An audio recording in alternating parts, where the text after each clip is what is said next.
Hi everyone, আমি রূপম চলে এলাম আরো একটা নতুন ভিডিও নিয়ে। বন্ধুরা, আমরা গতকাল কি খবর পেয়েছি যে তাণ্ডবের অ্যাকশন ডিরেক্টর, তাণ্ডবে অ্যাকশন কোরিওগ্রাফ করতে চলেছে খুবই নামকরা একজন অ্যাকশন ডিরেক্টর, তার নাম হচ্ছে সুনীল রড্রিগেজ।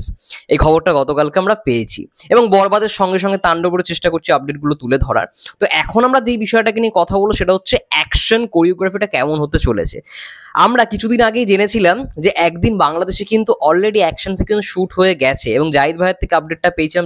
জাহিদ ইসলাম ভাইয়া একটা ভিডিও করে বলেছিল যে বরবাদে তোমরা যা অ্যাকশন দেখেছো তার থেকেও ছাড়িয়ে যেতে চলেছে তাণ্ডবের অ্যাকশন। ইয়েস, আমরা বরবাদ নিয়ে তো সারাক্ষণ পড়েই রয়েছি। বরবাদ আজকে ইউএসএ তে রিলিজ করছে, হল লিস্টে অলরেডি চলে এসেছে, সেটা নিয়ে পরে কথা বলবো। গতকালকে কথা বলেছি।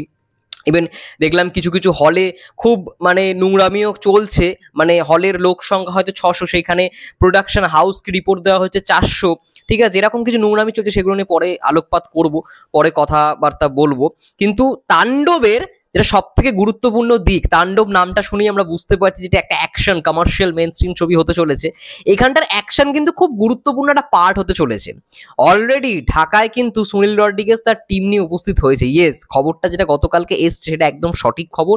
সুনীল রড্রিগেজই কিন্তু তাণ্ডব সিনেমার অ্যাকশন কোরিওগ্রাফ করছে এবং তোমরা নিশ্চয়ই ইতিমধ্যেই জেনে গেছো সুনীল রড্রিগেজ বাংলায় এর আগে কাজ করেনি বলবো না। দেবদা জিদ্দা সিনেমায় কাজ করেছে, জিদ্দার অসুরে কাজ করেছে, দেবদার খাদানে রিসেন্টলি খাদান সিনেমাতে কাজ করেছে। এছাড়া বলিউডে শাহরুখ খানের জওয়ান, পাঠান, সালমান খানের সিকান্দার, টাইগার 3 আর রোহিত শেট্টির প্রত্যেকটা সিনেমার অ্যাকশন কোরিওগ্রাফি করে থাকে সুনীল রড্রিগেজ। তো বুঝতেই পারছো কত বড় মাপের একজন অ্যাকশন ডিরেক্টর। এবার তাণ্ডবে যে অ্যাকশনগুলো থাকতে চলেছে সেটা কি ধরনের অ্যাকশন? দেখো, অ্যাকশনের তো অনেকগুলো ভাগাভাগ থাকে, ভাগ অনেক সিকোয়েন্স থাকে। যেমন আজিজ মাস্টার যে অ্যাকশন আমরা তুফানে দেখেছি বা খাদানে যদি দেখে থাকি বা বরবাদও যদি দেখে থাকি, সেখানে হ্যান্ড টু হ্যান্ড অ্যাকশন রয়েছে, প্লাস অস্ত্র নিয়ে। আমি যদি বলি যে ওই যেটাকে বলা হয় চাপাটি, বরবাদের বিশেষ অনেকগুলো সিনই ছিল চাপাটি দিয়ে, যেহেতু ভায়োলেন্স বেশি, তো সেই সেই ধরনের অ্যাকশন সিকোয়েন্স কিন্তু বরবাদে রাখা হয়েছে। কিন্তু তাণ্ডবে আমার যেটা মন বলছে hand to hand fight sequence, হাতাহাতি যেটাকে বলা হয়, অ্যাকচুয়ালি হাতাহাতি, যেগুলো দেখলে আমরা খুব এনজয় করি, সেরকম সিকোয়েন্স হয়তো খুব বেশি থাকবে। তার সঙ্গে সঙ্গে এটাও হতে পারে গান ফাইটিং, তুফানে এটা ছিল গান ফাইটিং যে সিকোয়েন্সগুলো, সেগুলো হয়তো থাকতে পারে। কিন্তু হ্যান্ড টু হ্যান্ড শটগুলোই বেশি ইম্পর্টেন্ট। দেখো, যত হ্যান্ড টু হ্যান্ড শট হবে না তত ভালো, এবং সেগুলো যখন স্লো মোশনে ক্রিয়েট করা হবে, স্লো মোশনে যখন আমরা বড় ওই 70mm স্ক্রিনে দেখতে পারবো, সেটা খুব বেশি, সেটা বেশি ভালো লাগবে, আমাদের বেশি আনন্দ দেবে। ওই সিকোয়েন্সগুলোর জন্য আমি ওয়েট করে রয়েছি বিশেষ করে। এবং আই থিঙ্ক তাণ্ডবের hand to hand shot, hand to hand fight সিকোয়েন্সই বেশি থাকবে এবং সেটা ভালো রকমভাবে ক্রিয়েট করার চেষ্টা করা হচ্ছে। আমি দেখছিলাম রায়ান রাফি স্যার, তিনি স্টোরিও দিচ্ছেন, দারুণ রকমভাবে শুটিং চলছে ঢাকায় এবং খুব শীঘ্রই হয়তো তারা থাইল্যান্ডের উদ্দেশ্যে রওনা দেবে। ফার্স্ট স্কেডিউলটা হয়তো ঢাকাতেই থাকবে, সেকেন্ড স্কেডিউল যেটা থাকবে সেটা হয়তো থাইল্যান্ডে হবে, এবং সবার শেষ স্কেডিউল যেটা থাকবে সেটা হয়তো আমরা ইন্ডিয়াতে কলকাতাতে দেখতে পারবো, বা মুম্বাইতেও হতে পারে, কলকাতা না হয় মুম্বাইতেও হতে পারে। Hope for the best.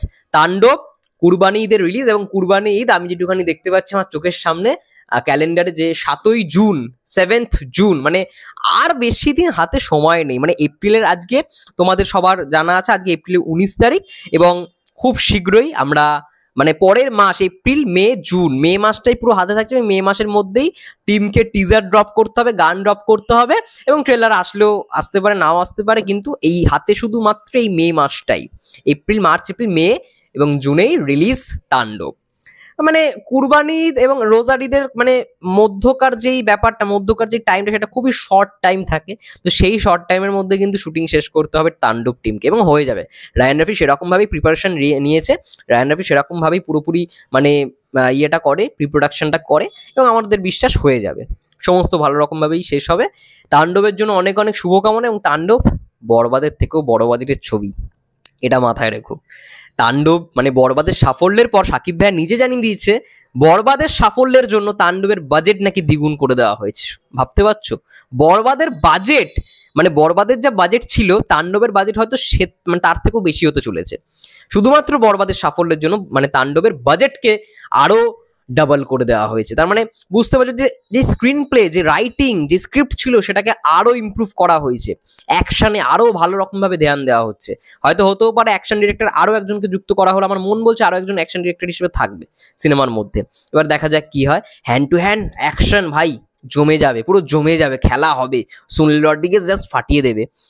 দেখেছি তো তার অ্যাকশন, সিম্বা সিনেমা সব থেকে ভালো অ্যাকশন ছিল, সিংহামে কেন ভালো ছিল, এবং পাঠান যাওয়া তোমরা দেখেইছো। কিন্তু পুরো দেখো, একটা জিনিস মাথায় রাখবে, এই বলিউড সিনেমার যেগুলো নামগুলো করছে না, জওয়ান, পাঠান, এখানে কিন্তু শুধুমাত্র সুনীল রড্রিগেজই অ্যাকশন করেছে এমন নয়, অনেকগুলো অ্যাকশন মাস্টার থাকে। যেমন পুষ্পা 2-এ 5 জন অ্যাকশন করেছিল, ঠিক আছে? তো এক একটা সিনের জন্য এক একজন অ্যাকশন ডিরেক্টরকে নেওয়া হয়, এই হচ্ছে বিষয়।